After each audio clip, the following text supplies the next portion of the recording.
Une ambulance est appelée en urgence à Mosman, dans la banlieue de Sydney. Une femme âgée a fait une chute devant l'entrée de sa résidence. Mais ce qui semble être un accident dissimule en fait une explication beaucoup plus sordide.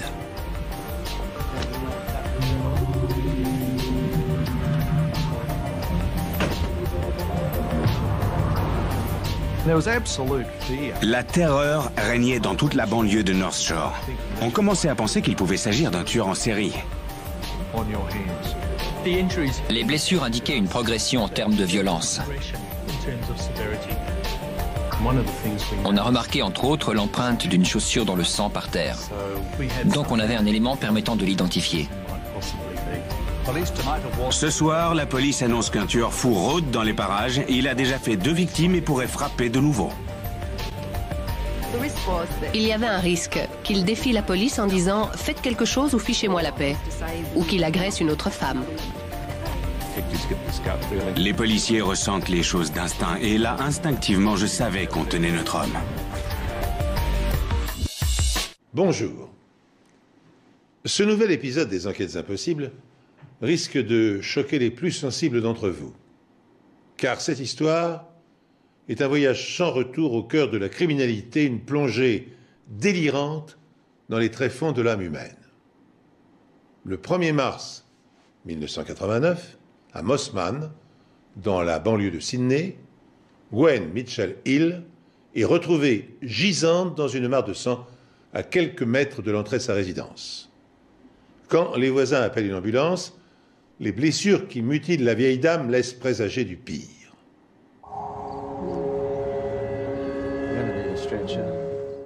Quelque chose ne collait pas. Une vieille dame ne se blesse pas comme ça en chutant dans l'entrée. C'est impossible. Son sac se trouvait à proximité. On a demandé à son ami de vérifier s'il manquait quelque chose. Son porte-monnaie avait disparu. Quand on m'a appelé pour me dire d'aller à Mosman, je ne savais pas vraiment à quoi m'attendre. C'était un incident impliquant une dame d'un certain âge, mais on ignorait si elle était tombée ou si elle s'était fait agresser. Malheureusement, il n'y avait pas de scène de crime. Pensant bien faire, l'un des résidents avait nettoyé le sol, faisant disparaître pratiquement toutes les traces de sang et toute autre preuve qui aurait pu se trouver là. Il y avait encore quelques taches de sang par terre et sur un bout de journal, mais c'était à peu près tout. On a pris des échantillons pour vérifier que c'était bien le sang de Gwen Mitchell Hill et pas celui de son agresseur s'il y en avait un. On m'a informé qu'on avait retrouvé cette dame à cet endroit, que sa canne était à proximité, qu'elle était grièvement blessée à la tête et qu'on lui avait volé de l'argent. Gwen Mitchell Hill, 82 ans, est conduite à l'hôpital. Mais elle décède peu après, sans avoir repris conscience pour révéler à la police ce qui s'est vraiment passé. J'étais inquiet. Selon moi, ça ne ressemblait pas à un cas classique. Je me disais qu'il pouvait vraiment s'agir d'un homicide. Quand quelqu'un qui est conscient tombe en arrière, naturellement, instinctivement, il se retourne toujours au cours de la chute. Ce qui était très troublant dans cette affaire, c'est que les blessures se situaient vers le milieu du crâne. Pour moi, ça signifiait qu'elles avaient été causées par 1 ou 2 coups portés à l'arrière du crâne. Il est évident que rien n'aurait pu causer ces blessures, sinon un coup porté avec un objet contondant, avec beaucoup de détermination et de force.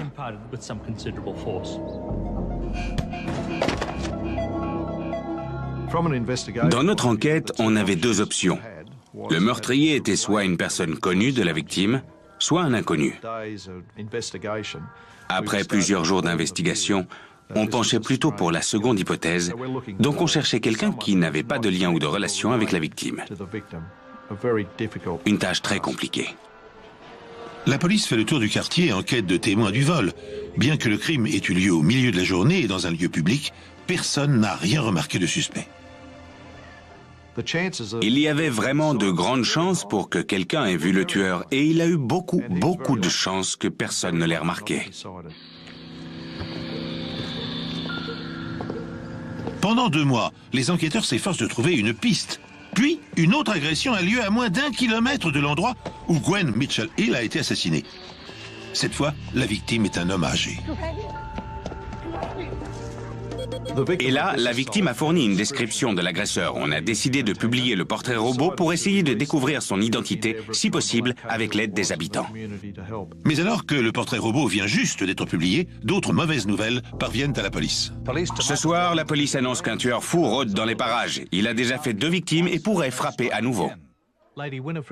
Hier après-midi, Lady Winifred Ashton a joué au bingo dans le club du quartier. Elle est ensuite passée à sa banque. Une demi-heure après, elle était morte. Elle a été battue, puis étranglée avec ses bas dans le local à poubelle de sa résidence. Son agresseur s'est enfui avec un peu d'argent. Aujourd'hui, ses voisins sont choqués et vivent dans la peur. C'était Lady Ashton? Oh, mon Dieu! Il était important de savoir si ce meurtre avait un lien avec le premier. Là, on avait un gros problème sur les bras. 2 femmes âgées ont été sauvagement agressées et dépouillées du maigre contenu de leur portefeuille.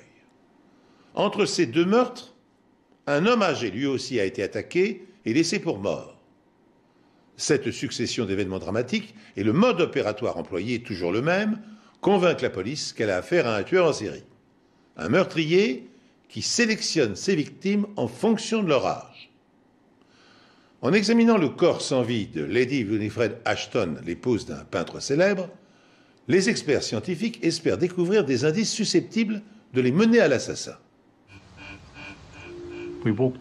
Au bout de l'allée dans le hall de la résidence, il y a un local à poubelle. Et dans cette pièce, le cadavre d'une femme gisait sur le sol. Elle portait un imperméable rouge et certains éléments de la scène de crime sortaient de l'ordinaire. Ses chaussures étaient posées à côté d'elle, ainsi que sa canne, et au-dessus de sa tête, il y avait une paire de bas, une facture de gaz et un porte-monnaie. Plus tard, ce soir-là, quand on a examiné le corps plus en détail, on a découvert un petit bout de tissu provenant des bas logés dans son cou. Il s'agissait sans aucun doute d'un homicide, parce qu'on avait affaire à une strangulation au lien, donc ça ne pouvait réellement être qu'un homicide. Ce n'est pas la première fois que le tueur frappe dans ce secteur. Il y a 2 mois, une autre femme âgée a été assassinée de manière pratiquement identique. À l'entrée de cette résidence, à quelques pâtés de maison seulement de celle de Lady Ashton, Gwendolyn Mitchell Hill a été battue et laissée à l'agonie, encore une fois pour quelques dollars. D'après la police, les similitudes sont effrayantes. On avait de très bonnes raisons de penser que ces 2 crimes étaient liés. Même cadre, même horaire, le fait que les 2 femmes avaient plus de 80 ans, qu'on leur a volé de l'argent et qu'elles ont toutes les 2 été violemment agressées. Et ça, à moins d'1 kilomètre de distance l'une de l'autre. Croyant bien faire, une voisine de Gwen Mitchell Hill, la première vieille dame agressée, a nettoyé les traces de sang, détruisant involontairement la scène de crime et privant ainsi les enquêteurs d'indices précieux. Fort heureusement, après le second meurtre, les experts de la police scientifique disposent de traces laissées intactes. Seront-elles suffisantes pour leur permettre de faire avancer l'enquête et d'apaiser la psychose qui s'empare du quartier? Cette victime portait des gants et on a trouvé un certain nombre de cheveux gris dessus. Il y avait 2 possibilités. Elle avait peut-être levé ses mains au-dessus de sa tête pour se protéger de l'agression, auquel cas les cheveux sur les gants étaient les siens. Ou alors, pendant l'agression, elle a arraché quelques cheveux à son assaillant. On a donc envoyé ces derniers au laboratoire, qui analyse les particularités des cheveux, la couleur bien sûr, l'épaisseur et ce genre de caractéristiques. Dans ce cas précis, malheureusement, étant de couleur grise, ces cheveux n'avaient rien de caractéristique. Ils sont assez similaires d'une personne à l'autre. À l'époque, les tests ADN n'en étaient qu'à leur début et il fallait généralement d'importantes quantités de sang ou de tissu humain pour pouvoir en faire. Ce qui est sûr, d'après les indices sur le lieu du 2e meurtre, c'est que s'il s'agit bien du même tueur, la violence de ses attaques s'est intensifiée. Dans le premier meurtre, il y avait un certain degré de cupidité, parce qu'il y avait eu vol de porte-monnaie. Ce qui était un peu différent dans le deuxième, c'est que la partie inférieure du corps était nue, parce que le collant avait été retiré et utilisé comme arme. Dans ce cas particulier, on en a conclu que ce n'était pas seulement la cupidité et la violence qui avaient poussé le tueur à agir, mais qu'un certain degré de motivation sexuelle pouvait entrer en jeu. Ce n'était pas le crime de quelqu'un intéressé par le vol, mais qui avait l'envie particulière de commettre des actes d'une grande violence, de prendre des risques, et qui avait des tendances sexuelles et probablement des fantasmes sexuels très bizarres. Les crimes de cette nature sont très souvent commis par des personnes jeunes. Ce qui correspondait bien ici au degré élevé d'énergie et de violence déployé, celle d'une personne jeune est plutôt un homme, parce que la plupart des femmes ne se livrent pas à de telles violences. La plupart des gens commettant des crimes le font de la manière la plus pratique possible, c'est-à-dire près de chez eux. Ils s'y sentent en sécurité, connaissent les rues, peuvent repérer les gens et aussi prévoir des itinéraires de fuite si nécessaire. Ici, il s'agissait de quelqu'un qui était disponible l'après-midi aux environs de 16 heures pour commettre un crime, et ça réduisait le champ de possibilités. Premièrement, il était possible que ce soit un lycéen. Un lycéen qui terminait les cours à 15 heures et qui avait envie de voler de l'argent. On est allé voir dans 2 ou 3 lycées, mais il y avait plus d'1 millier d'élèves inscrits. Et en plus, à ce moment-là, on ne savait pas si le tueur était de sexe masculin ou féminin, car même si les profilers penchaient plutôt pour un jeune homme, ça pouvait aussi bien être une femme.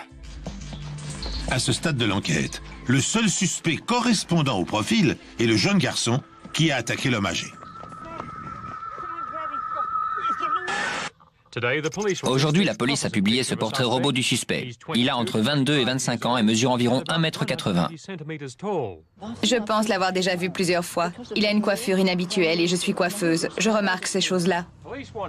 La police veut l'arrêter parce qu'il y a quelques semaines, il a agressé un vieil homme habitant tout près de chez Lady Ashton. C'est le seul indice dont la police dispose. Mais selon eux, le tueur vit dans le quartier et pourrait bien frapper à nouveau. Ce qui est spécifique à chaque tueur en série, c'est le laps de temps psychologique entre chaque meurtre. Et ici, 9 semaines se sont écoulées entre les deux. Il y a donc une période de latence chez ce type d'individu. Pour décider ce qu'on allait faire, on s'est donc basé sur le fait que si c'était un tueur en série qui avait commis 2 meurtres, il frapperait une 3e fois. À la suite du meurtre de ces 2 femmes âgées à Mossman dans la banlieue de Sydney, la police est convaincue qu'elle a affaire à un tueur en série. Et à ce moment-là, on signale une nouvelle agression. Doris Cox, résidente de la maison de retraite Garrison située sur Speed Road à Mossman, a été agressée mercredi vers 16 h alors qu'elle marchait dans l'une des allées extérieures de l'établissement. Elle avait de graves blessures au visage et à la tête. Les résidents qui l'ont trouvée ainsi ont d'abord pensé qu'elle était tombée. Une fois de plus, la scène du crime a été nettoyée, cette fois par le personnel de la maison de retraite. Quelques taches de sang diluées, c'est tout ce qu'il restait pour effectuer une analyse. Madame Cox est maintenant dans un état jugé satisfaisant à l'hôpital local de Mossman. Voilà une personne qui pouvait peut-être nous dire qui était le tueur ou nous fournir une description. Malheureusement, elle souffrait de démence chronique et ne se souvenait pas de l'agression ou de son agresseur. Ce genre de choses peut arriver. Pour nous, c'était un jour sans. Donc on est reparti et on s'est remis au travail. On a fait immédiatement le tour du quartier et on a trouvé effectivement 2 témoins qui n'ont pas assisté au crime, mais ont vu quelque chose dans les parages à ce moment-là.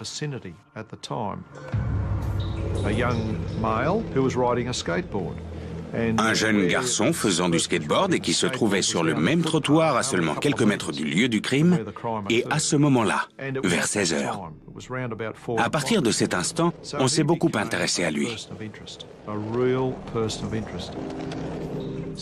La police de Sydney veut interroger un jeune skateur concernant l'agression brutale d'une femme à Mossman il y a 3 jours. Il a été vu dans le secteur à ce moment-là et la police pense qu'il peut y avoir un lien avec le meurtre de 2 autres femmes âgées à Mossman il y a quelques mois.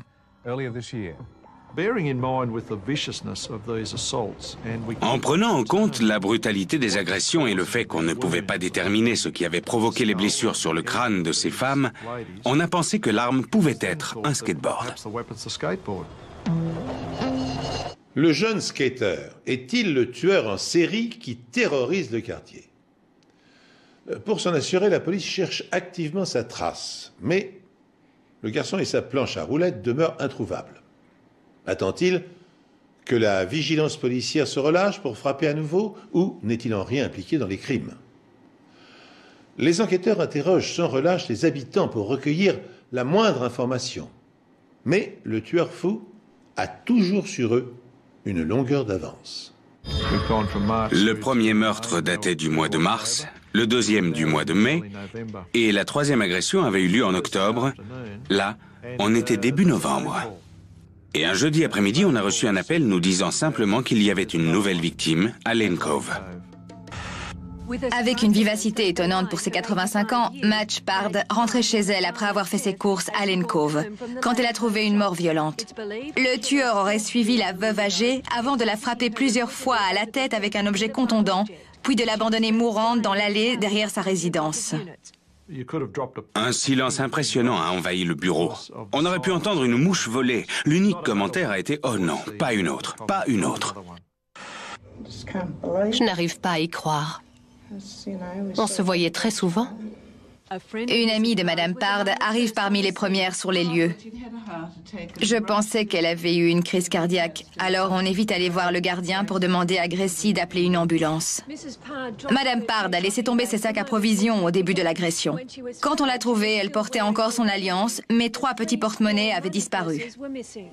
Il y avait des similarités concernant la victime, la scène du crime et le modus operandi. L'horaire était toujours le même et la victime revenait d'être allée faire des courses. Tout était identique à ce qu'on avait déjà. Maintenant, on avait 3 meurtres et une tentative de meurtre. Et tout comme il y a des similitudes entre les meurtres, cette scène de crime a également été nettoyée avant l'arrivée de la police scientifique. C'était très frustrant, parce qu'on avait peut-être de nouveau perdu des preuves. On aurait pu découvrir des indices indiquant, par exemple, le nombre de coups reçus par la victime. Il y avait peut-être des empreintes sur cette scène de crime. Et puisqu'elle avait été nettoyée, celle-ci aussi, il n'était plus possible d'y retrouver ce genre de preuves.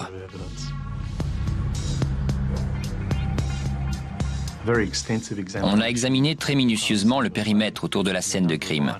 Et on a trouvé plusieurs objets, parmi lesquels un tuyau, des haltères et une planche de clôture qui pouvait être l'arme du crime. Même si les blessures étaient graves, il n'y avait pas de fracture sérieuse du crâne, ce qui pouvait signifier que l'objet avec lequel les coups avaient été portés n'était pas très lourd. On pouvait écarter l'hypothèse d'objets très lourds comme des haltères. Je ne crois pas non plus qu'une planche de bois était à l'origine des blessures. Rien ici n'indiquait réellement qu'une arme ait été utilisée plutôt qu'une autre. Ayant découvert de fortes ressemblances avec l'agression de femmes âgées à Mossman, la police a repris la chasse à l'homme. Des équipes d'inspecteurs ont passé la journée à sillonner les rues des alentours. Terrorisées, les personnes âgées des quartiers sud de North Shore modifient leurs habitudes quotidiennes. J'ai peur de venir ici en ne sachant pas si je serai en sécurité pour rentrer. Honnêtement, je n'irai pas à pied. Cette nuit-là, nous avons travaillé jusqu'au petit matin, du jeudi soir au vendredi matin. Vendredi, en début d'après-midi, j'ai dit à mon équipe que je rentrais chez moi pour le week-end, en espérant me reposer et revenir en pleine forme. J'étais seulement à 200 ou 300 mètres de chez moi quand j'ai reçu un appel urgent signalant qu'on avait retrouvé un autre corps. Bonsoir et bienvenue dans News World. Malheureusement, pour la deuxième fois en 24 heures, l'impensable s'est produit. Une autre dame âgée a été assassinée, battue à mort à l'entrée de sa résidence en plein jour. Un monstre rôde dans Sydney et il ne s'attaque qu'aux plus faibles. À ce jour, 4 femmes âgées sont décédées et une autre se trouve encore dans un état critique. Le dernier meurtre a eu lieu ici, à la maison de retraite Wesley Garden, à Belrose, dans la banlieue nord de Sydney. Le personnel a d'abord cru que la victime s'était tuée en tombant. Quand on est arrivé et qu'on a examiné la dernière victime, tout semblait clair. Elle avait été étranglée avec ses bas et on avait touché à son porte-monnaie qui se trouvait à côté d'elle. Apparemment, il manquait de l'argent. Ce soir, des gens bien intentionnés ne pensant pas avoir affaire à un meurtre ont peut-être involontairement altéré une scène de crime. Comme à Lane Cove, hier soir, les preuves ont été nettoyées avant l'arrivée de la police. Je leur ai demandé ce qu'ils pensaient du fait que les bas avaient été noués autour du cou de la victime. Ils ont répondu qu'elle avait peut-être mis ça comme une écharpe pour essayer de se tenir chaud. On pensait qu'il y avait des points communs entre ce meurtre et ceux sur lesquels on enquêtait à North Shore. Les gens étaient vraiment terrifiés. Avant, on pensait que c'était juste les habitants de Mossman qui avaient peur, mais là, tout North Shore vivait dans la terreur. Et après? 4 femmes, toutes âgées de plus de 80 ans, sont mortes. Toutes ont été battues, dépouillées de leur argent et tuées aux alentours de 16 heures. Il ne fait aucun doute que la police a affaire à un tueur en série et le laps de temps entre les meurtres n'est plus que de 24 heures désormais. Quand les choses progressent comme ça, on peut être quasiment sûr qu'elles vont atteindre une sorte de point culminant. Probablement des crimes encore plus élaborés, ou alors le tueur se dit qu'il en a assez et va tout avouer à la police. Gwen Mitchell Hill, Lady Winifred Ashton, Madge Parr et maintenant Olive Cleveland, 4 femmes, toutes âgées d'environ 80 ans, ont été assassinées en plein jour, presque à la même heure et dans des circonstances très similaires. Une 5e, Doris Cox, a été laissée pour morte. Mais atteinte de la maladie d'Alzheimer, elle a été incapable de décrire son agresseur aux policiers. Alors c'en est trop. Tandis que les journaux ne parlent plus que du tueur de grand-mère et que les dames âgées de Sydney vivent dans la terreur, l'enquête de la police piétine. Autre facteur d'inquiétude, le laps de temps qui sépare 2 meurtres s'est maintenant réduit à 24 heures. Une véritable course de vitesse s'est engagée entre le monstre et les experts.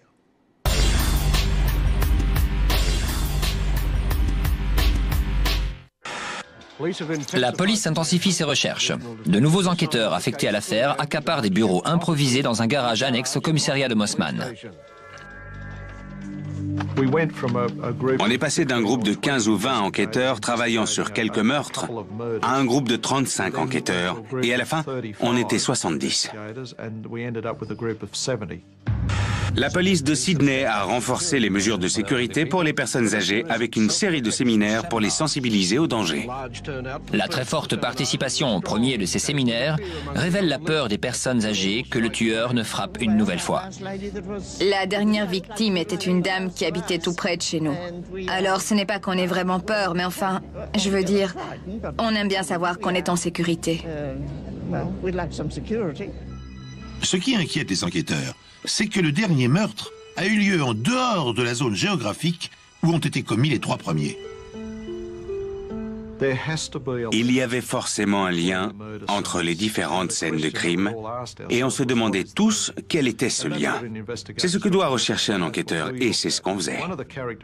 En général, un tueur en série opère dans une zone qu'il connaît bien, où il se sent à l'aise, où il maîtrise les choses.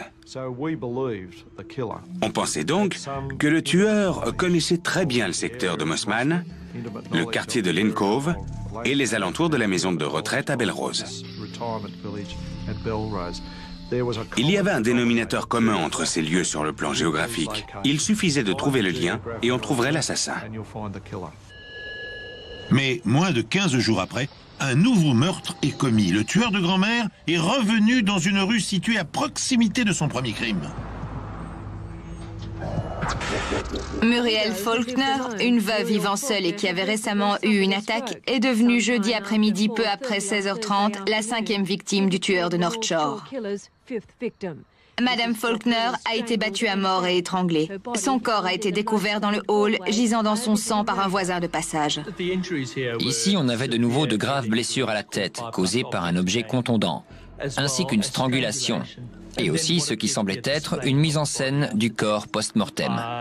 Ce dernier élément était nouveau par rapport au cas précédent et encore une fois indiquait une progression en termes de violence.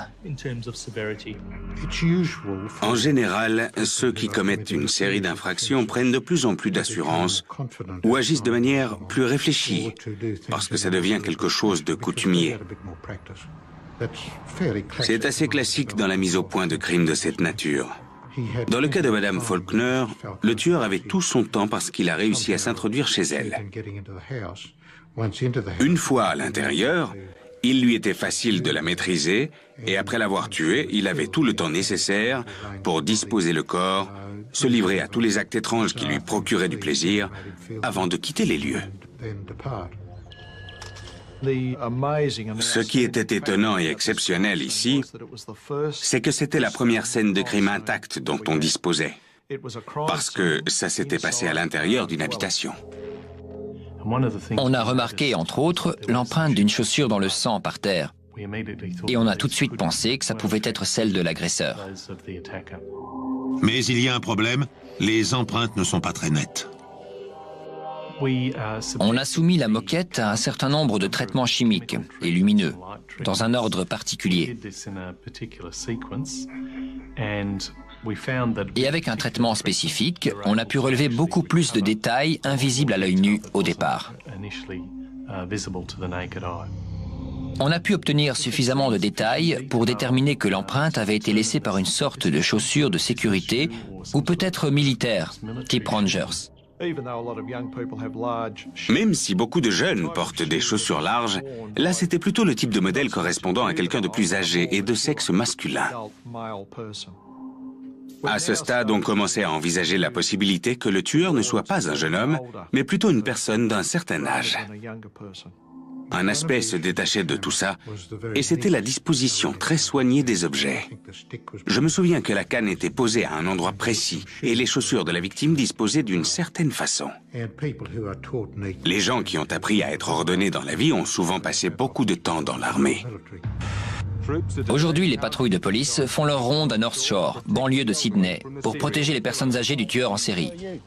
Désormais persuadés que le tueur est un homme d'un certain âge, les enquêteurs décident d'interroger à nouveau d'anciens témoins, espérant raviver des souvenirs. On m'a demandé d'aller à Mossman, parler à la voisine de Muriel Faulkner. Elle s'est davantage confiée à moi qu'à la police la première fois, et elle m'a dit avoir vu un homme aux cheveux gris et, point très important, il ressemblait à un médecin. De retour au bureau, je me suis dit, ce serait pas génial ça? Un homme corpulent aux cheveux gris, la soixantaine, parcourant les rues de Mossman et commettant des meurtres. Qui le suspecterait? Grâce à l'empreinte de chaussures trouvée dans l'appartement de Muriel Faulkner et les cheveux gris abandonnés sur le gant de la seconde victime, les policiers abandonnent l'idée que le tueur de grand-mère puisse être un lycéen. Pensant avoir plutôt affaire à un homme d'âge mûr, ils quadrillent North Shore et interrogent quiconque aurait aperçu un suspect à proximité des scènes de crime.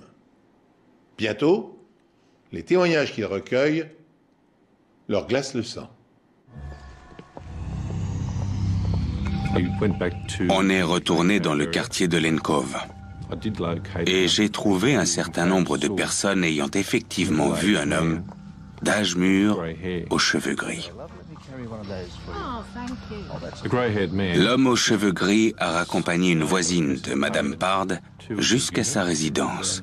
Et cette dame a pensé qu'il était bien gentil de l'aider à porter ses courses jusque chez elle. Une fois encore, le signalement d'un homme aux cheveux gris ressort sur une scène de crime. Mais est-ce un bon samaritain ou est-il réellement le tueur?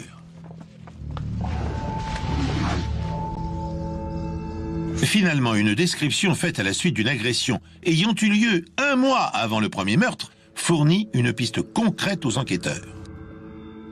Cette dame originaire du Queensland était en vacances ici. Elle avait passé sa journée à faire du shopping et rentrait chez ceux qui l'hébergeaient. Son agresseur l'a frappée à la tête, lui a volé son sac et s'est enfui en courant. Heureusement pour la police, la victime a eu le temps de bien voir son agresseur quand elle l'a croisé. Désormais, il n'est plus simplement le vieil homme aux cheveux gris. Les policiers ressentent les choses d'instinct. Et là, instinctivement, je savais qu'on tenait notre homme. Mais ils n'ont pas encore mis de nom sur cet homme. Et 3 mois se sont écoulés depuis le dernier meurtre. J'étais en service cet après-midi-là, quand j'ai reçu un appel me disant d'aller à l'hôpital Greenwich. En effet, une femme hospitalisée là-bas a déclaré y avoir été victime d'un attentat à la pudeur. On m'a fourni la description d'un homme qui s'est révélé être un livreur de tartes, qui avait fait une livraison à l'heure où la vieille dame disait avoir été agressée.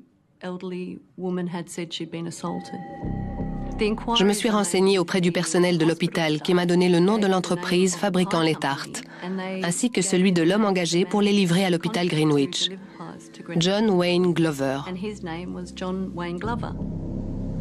Les enquêteurs contactent John Glover et lui fixent rendez-vous le lendemain pour l'interroger. Mais ce dernier ne se présente pas au commissariat. Quand à 18 h, il n'était toujours pas arrivé, je me suis demandé ce qui se passait et j'ai appelé chez lui. Sa femme a décroché et elle m'a expliqué qu'elle était justement sur le point de partir pour l'hôpital parce que son mari venait de faire une tentative de suicide.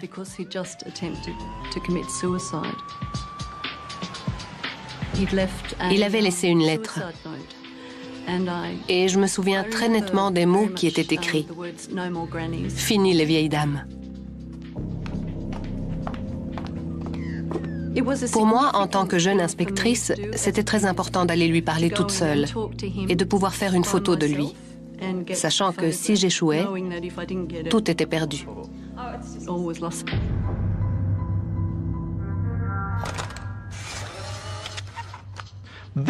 C'était un pas de géant pour l'enquête, parce que maintenant, on avait non seulement un portrait robot de l'homme aux cheveux gris, la cinquantaine, qui avait commis plusieurs agressions, mais on avait aussi la photo de ce suspect apparu tout récemment. On sentait que tout se mettait en place. On était sur la bonne voie. John Glover est placé sous surveillance et parallèlement, les enquêteurs recueillent des informations sur lui. Excepté pour l'âge, il correspond parfaitement au profil du tueur, à commencer par une première condamnation vers 20 ans. Il avait déjà une condamnation pour agression sur une femme, une autre pour voyeurisme, et il avait servi dans l'armée à l'étranger pendant un certain temps. On a découvert qu'il occupait à l'époque un poste de représentant et qu'il disposait d'une voiture de société, et aussi qu'il travaillait habituellement le matin et terminait l'après-midi vers 15 h. Il était donc disponible aux horaires des meurtres. On a aussi appris autre chose sur lui. Son travail l'a amené à se rendre à proximité des scènes de crime. Son emploi de livreur conduit plusieurs fois John Glover à Belrose et Lane Cove, et il habite à Mossman. À ce stade, les éléments n'étaient pas suffisants pour prouver qu'il était bien le tueur, mais c'était encourageant et ça nous donnait une piste à suivre. Les pièces du puzzle se mettent en place progressivement. Mais les enquêteurs ont besoin d'en savoir davantage avant de pouvoir inculper le suspect. Ce qu'on voulait, c'était des preuves. Alors on a décidé de le prendre en filature, de le laisser choisir une nouvelle victime.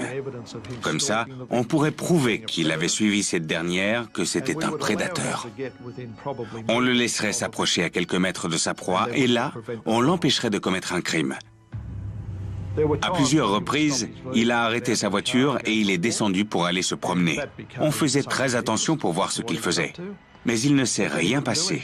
Il remontait dans sa voiture et repartait. Tout porte à croire que le tueur de grand-mère est maintenant identifié. La tentative de suicide de John Glover et la lettre avec ces mots « Fini les vieilles dames » qu'il a laissées constituent un aveu qui, en France, par exemple, suffirait à le faire arrêter. Mais les procédures judiciaires anglo-saxonnes obligent procureurs et policiers à fournir au tribunal des preuves concrètes de culpabilité. Or, le livreur nie être impliqué, bien sûr, dans les agressions. C'est pourquoi, alors que nombre d'indices le désignent, les enquêteurs poursuivent leur investigation. La tentative de le prendre en flagrant délit ayant échoué, les policiers décident de faire le tour des maisons de retraite. Ils espèrent pouvoir lier Glover à des agressions sexuelles non déclarées. La secrétaire de cette maison de retraite avait l'air bien renseignée. Elle m'a dit, il a livré 24 tartes, c'est ça? Et à ce moment-là, j'ai su que c'était bien parti parce qu'effectivement, John Glover avait livré 24 tartes dans cet établissement. Ensuite, elle m'a dit, c'est John Glover que vous cherchez? J'ai trouvé ça extraordinaire. Non seulement elle le connaissait, mais elle savait comment il s'appelait. On avait une identification positive. Je lui ai répondu qu'effectivement, on cherchait quelqu'un du nom de John Glover, et là, elle m'a regardé droit dans les yeux et a dit « C'est mon mari ». Je suis restée bouche bée. Je n'en croyais pas mes oreilles. Je lui ai dit « Vous direz à John que je suis passée aujourd'hui ?» Et elle a répondu « Non, la dernière fois, il était si bouleversé qu'il a voulu se tuer. » Ce n'était pas grave. On savait déjà l'effet que tout ça allait avoir sur notre enquête. Il y avait un risque que Glover aille voir son avocat et qu'il défie la police en disant « Faites quelque chose ou fichez-moi la paix ». Ou qu'il prenne la fuite, ou avec sa personnalité violente, qu'il agresse une autre femme. John Wayne Glover, suspect numéro 1 pour le meurtre de 5 femmes, est sous surveillance depuis 5 semaines. Les enquêteurs visitent les maisons de retraite de la région à la recherche de preuves. Je ressortais mon discours habituel. En gros, je recherchais toute information concernant des agressions sexuelles dans la banlieue nord et je demandais si quelqu'un était passé en proposant de vendre des tartes pour les distribuer dans leur cuisine. Et par chance, la commissaire McKay rencontre la femme de John Glover. Il y avait probablement une chance sur 1 million pour que ça arrive, mais c'est arrivé. Et il fallait gérer la situation. On ne pouvait pas se défiler, il fallait agir. Le lundi d'après, comme depuis plusieurs semaines, les policiers poursuivaient leur patrouille de surveillance quotidienne. Et ils ont vu Glover sortir de chez lui à l'heure habituelle, monter dans sa voiture de société et partir. Il a appelé son employeur pour lui dire qu'il ne venait pas travailler ce jour-là, parce qu'il allait voir son avocat. On s'est dit, ça y est, c'est fichu. Il s'est rendu dans une boutique de spiritueux et a acheté une bouteille de whisky. On a trouvé ça bizarre, mais bon, il avait un porte-document avec lui. On s'est dit que c'était pour aller voir son avocat. Il s'est rendu quelque part dans Mossman. Il a garé la voiture, est descendu avec son porte-document et est entré dans la propriété. A frappé à la porte d'entrée, on lui a ouvert comme si on l'attendait. Il est entré. Les policiers postés dans la rue qui le surveillaient étaient plutôt soulagés de voir qu'il rendait apparemment visite à quelqu'un qu'il connaissait. Mais les heures défilent et John Glover ne ressort pas. À la fin de l'après-midi, les policiers sont inquiets. Heureusement, il y avait un chien qui aboyait très fort juste à côté de cette maison. Alors on a décidé d'envoyer la patrouille locale en uniforme pour voir ce qui se passait et se renseigner auprès des habitants. Ils sont entrés dans la propriété et ont frappé à la porte d'entrée. Personne n'a répondu et la maison semblait plongée dans l'obscurité. Les agents ont trouvé ça bizarre et ils ont fait un rapport signalant que quelque chose clochait dans cette maison. Les enquêteurs du détachement spécial se précipitent sur les lieux. Mais ils ne sont pas préparés à la découverte qu'ils vont faire. Dans la maison, ils ont découvert le corps d'une femme de 60 ans gisant dans le hall d'entrée. Ça a certainement été le creux de la vague dans nos carrières. Une chose à laquelle on pense encore souvent aujourd'hui. Je me revois encore apercevoir le marteau taché de sang par terre, sur le tapis du salon, avec autour ce qui semblait être du sang. Le problème auquel ils se sont alors retrouvés confrontés était le suivant. Où était donc passé John Glover? Dans la chambre, il y avait un pantalon d'homme étendu sur le bas du lit. On est passé dans la salle de bain, et là j'ai vu les pieds de John Glover, dépassant de la baignoire. Sa bouche ressortait à peine de l'eau. Il avait l'air d'avoir du mal à respirer. Sur la coiffeuse, il y avait une bouteille de whisky vide dans un sac en papier et plusieurs flacons de médicaments vides. Bonsoir. Peut-être du nouveau dans l'enquête qui dure depuis 1 an sur les meurtres des vieilles dames à Sydney. Cet après-midi, les enquêteurs ont inculpé un homme de 58 ans du meurtre d'une femme âgée à Mosman. Dans la salle de bain, la police a trouvé cet homme de 58 ans inconscient dans la baignoire remplie d'eau. Il a été réanimé par les ambulanciers et conduit à l'hôpital Royal North Shore. La police sait maintenant qu'elle tient le tueur de 6 femmes âgées, mais elle doit encore le prouver. On savait qu'on avait encore beaucoup de travail. On se réjouissait du fait qu'il ait été arrêté, mais il nous manquait toujours des preuves médico-légales pour le relier à l'un des crimes. En n'intervenant pas par excès de prudence, les policiers n'ont pas pu empêcher Glover de commettre un 6e crime. Le temps presse. Pour mettre un terme à l'hécatombe et neutraliser définitivement le monstre, les experts perquisitionnent son domicile et sa voiture. Quand ils découvrent une paire de chaussures dont l'empreinte des semelles correspond à celle trouvée sur le tapis de la 5e victime, ils pensent être au bout de leur peine. Il ne leur reste qu'une dernière chose à accomplir, obtenir les aveux de Glover. Bien sûr, on espérait que Glover parlerait. Ce matin-là, il était alité, et je me revois lui rendre visite et discuter avec lui de choses pas très importantes, de banalités, d'histoires de famille, de choses comme ça. Et soudain, il m'a dit « Vous avez sûrement remarqué que les femmes sur les photos des journaux ressemblent beaucoup à ma belle-mère Essie. » Ce détail avait son importance parce qu'il a mentionné sa belle-mère dans sa lettre de suicide. À ce stade, on pensait que juste avec ces quelques mots, cet homme était en train d'endosser la responsabilité des meurtres des vieilles dames de North Shore. Dans cette conversation, il a dit aussi qu'il utilisait un marteau qu'il avait chez lui. Il le prenait avec lui, sortait de la voiture, cachait le marteau dans son pantalon et s'en servait pour attaquer les femmes par derrière. Après le meurtre, il ramenait le marteau chez lui et utilisait de l'acide chlorhydrique entreposé dans son arrière-cour pour nettoyer les traces de sang et les autres preuves. Au cours des interrogatoires, il a pris grand soin de dire qu'aucun de ses crimes n'avait de motivation sexuelle. Il a prétendu que s'il avait utilisé les collants de ces femmes pour les étrangler, c'était pour s'assurer qu'elles étaient bien mortes. Ce qui nous a étonnés pendant ces interrogatoires, c'est la façon dont Glover décrivait ce qui s'était passé. Il parlait de ces crimes violents de façon si banale, si détachée. C'était incroyable. On aurait dit qu'il était en train de raconter comment il préparait son petit déjeuner.